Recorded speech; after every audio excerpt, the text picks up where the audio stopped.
Вчера мы узнали, что Алексея Навального больше нет.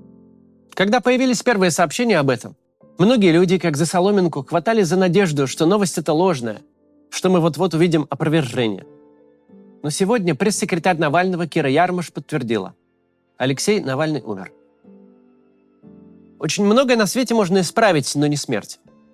Когда Алексей был жив, когда в последний раз улыбался и шутил по видеосвязи на заседании суда, мы верили, что судьба ему воздаст за каждый день, который он провел в пыточных условиях, в заключении штрафного изолятора. Мы представляли его дальнейшую политическую жизнь, когда останутся позади годы за решеткой. И совсем не хотели думать, что жуткие совершенно условия, которые персонально для него были созданы, могут Алексея действительно убить. Но Алексея убили.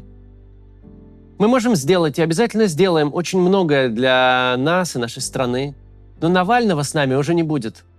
Какими бы мы ни были сильными, перед лицом того факта, что человек умер, мы бессильны. У кого-то осознание смерти Алексея вызвало гнев, ярость, которая заставила забыть страх и пойти на улицу. Таких людей много по всей России.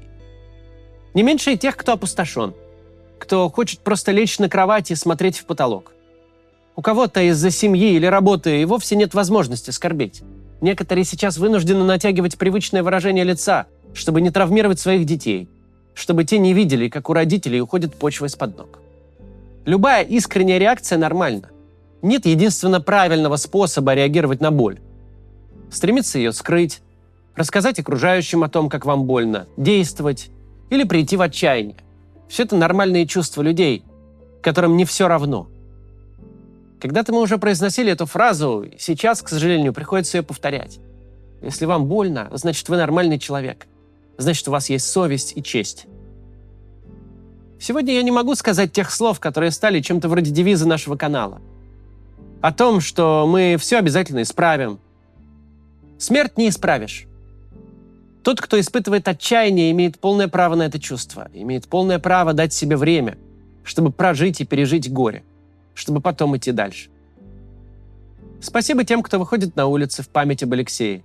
Спасибо и тем, кто выбрал для себя прожить несчастье тихо и незаметно. Спасибо за вашу искренность, как бы вы ее ни проявляли.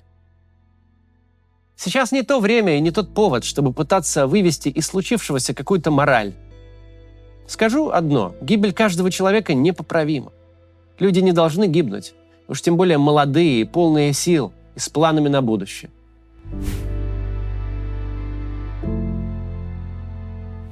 Алексей Навальный был не просто активистом и борцом с коррупцией. Навальный был настоящим политиком. Никогда и ни в какой ситуации он не высказывал мыслей, что, мол, нам тут всем нужно вместе спрыгнуть со скалы. Главный его талант был в том, что он всегда находил способ действовать, а попутно чувствительно тыкать палкой плохих людей. Сам феномен политического действия в новой России идет от Навального. В конце 2010 года, когда Алексей Навальный запустил сбор денег на проект «Роспил», идея политического фандрайзинга казалась каким-то безумием, заведомо обреченным мероприятием. А заявленная цель в 2 миллиона рублей совершенно нереалистична. Сейчас же на одном стриме можно за пару часов собрать миллионы на проверку подписей или на помощь задержанным и поддержку политзеков. Сейчас, если тебе нужны деньги на политику, журналистику, любую публичную движуху, ты просто идешь к людям, и люди донатят. То же касается акций протеста. Долгое время демонстрации и уличные шествия были уделом тех, кто воспринимался маргиналами. Пока 5 декабря 2011 года на Чистых прудах не собрался митинг за честные выборы.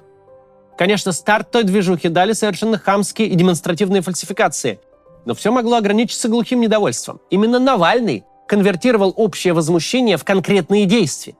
И вплоть до пандемии в 2020 году мы приучались к тому, что митинг – это нормальная реакция на несправедливость. Алексей не просто так стал целью номер один. И произошло это еще в сравнительно вегетарианские времена, когда ругать власть в интернете и даже на крупной радиостанции было, в общем-то, безопасно. Но Навальный власть не просто ругал, он действовал против нее. Он ей мешал функционировать и сохранять себя. Не всегда его идеи работали, не всегда они были удачны. Было невероятно успешное умное голосование, а были и провальные проекты. Навальный совершал ошибки, но совершал их, потому что действовал, потому что всегда искал окошко возможностей. Это как в случае с Гуглом. В штаб-квартире этой сверхуспешной корпорации есть символическое кладбище мертвых проектов. Некоторые из них, вроде Google+, выглядят неадекватно даже на уровне формулировки затеи. Но ни у кого и никогда не бывает великих успехов без обидных провалов. Любой успех – это результат способности пойти на риск. Об этом мало кто помнит, но первую уголовку на Навального, то самое дело Кировлеса, завели еще весной 2011 года. Чуть ли не единственным политзеком тогда был Михаил Ходорковский. И казалось, что политические дела остались в далеком советском прошлом. А все потому, что Алексей не просто писал расследование про коррупцию в Транснефти, которые собирали сотни тысяч просмотров и тысячи комментариев. Невозможные по тем временам показать. Он, помимо прочего, стал инвест-активистом, покупал миноритарные пакеты и требовал соблюдения закона, составлял перед собой отчитываться. Журналистское расследование – жанр скорее развлекательный. Прямых последствий у него нет. А вот если один активист смог добиться соблюдения своих прав, то и остальные тоже захотят. Каждый миноритарий начнет копаться в бумажках и искать, где именно у него воруют деньги. А значит, большая нефтяная компания перестанет быть тихим междусобойчиком, работающим на своих подрядчиков. И таки придется работать на своих акционеров, что в планы начальства не входит. Или вот, казалось бы, в чем вообще идея голосовать за любую партию, кроме «Единой России»? Всем же понятно, что партия объединенного начальства, с которой ассоциирован каждый вороватый мэр и губернатор, в широких массах граждан вызывает в лучшем случае скепсис. Понятно, что голосовать за нее не нужно.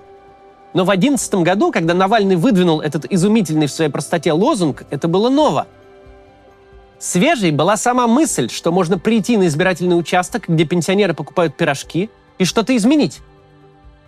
Избирательный участок в то время – что-то вроде собеса, пенсионного фонда или очереди в поликлинику. Если вам меньше 70, это место не для вас.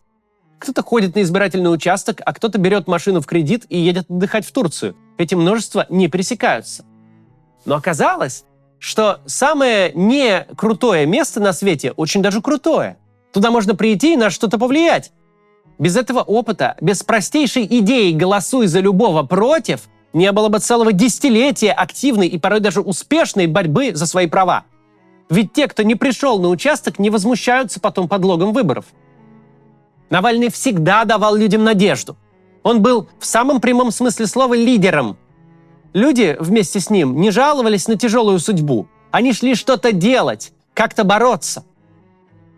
Самый дурной жанр – гадать, что сделал бы покойный. Вот доживи Виктор Цой до наших дней, на чью бы сторону он встал? Репатриировался бы в Корею и писал бы протестные песни? Или стоял бы на одной сцене рядом с шаманом и зиговал бы с двух рук?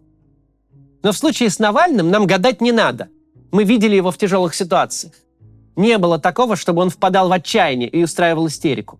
Дескать, все пропало, эту страну и этот народ не починить. Невозможно себе представить Навального, который сам утратил надежду и заражает безнадегой всех вокруг. Который говорит, митинги не важны, выборы не важны, ничего больше не важно. Плетью обуха не перешибешь, мы уже проиграли. Что нам делать сегодня? Бывают ситуации, когда на этот вопрос нет ответа. И сегодня как раз такой случай. Смерть – это то, с чем уже ничего нельзя сделать, что не предпринимай. Кому-то захочется выйти на улицу, к мемориалу жертвам политических репрессий или жертвам фашизма. Кому-то остаться дома и смотреть в пустоту. Кому-то захочется говорить, что обязательно нужно продолжить борьбу, ведь именно так бы сделал Алексей. Кто-то захочет бросить все и перестать читать новости о политике, махнув рукой и сказав, что все безнадежно. Алексей Навальный был важной частью нашей жизни. Мы следили за его деятельностью, участвовали в ней, болели за него или спорили с ним.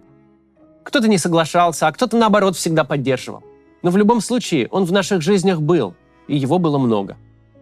Даже если вы никогда не видели Навального и не знали его лично, то, что происходит сейчас у нас в головах, похоже на реакцию на смерть близкого родственника. Многие вчера и сегодня обновляли ленту весь день, но ничего нового не появлялось. Мы привыкли, что любая новость с Алексеем, какой бы она ни была, получит продолжение. Что Алексей всегда обернет все так, что злодеи будут выглядеть посмешищами, а он суперменом. Он нас к этому приучил. Помните, какой испытывали мы ужас, когда он лежал в больнице Омска? Как потом это обернулось его звонком своим отравителям? Последнее слово всегда было за ним. Мы к этому так привыкли, что и сейчас ждем поворота сюжета. Но поворота не будет. Алексей Навальный больше никогда не позовет нас на митинг Не попросит распространить видео, не выдаст список для голосования. Не покажет своим примером, что бороться с ужасной кровавой диктатурой можно с улыбкой на лице, не теряя уверенности и твердости. Что дальше делать? Мы придумаем. И как общество, и как отдельные люди. Каждый примет решение для себя. Но мы сделаем это потом. А сегодня у нас нет слов, и это нормально.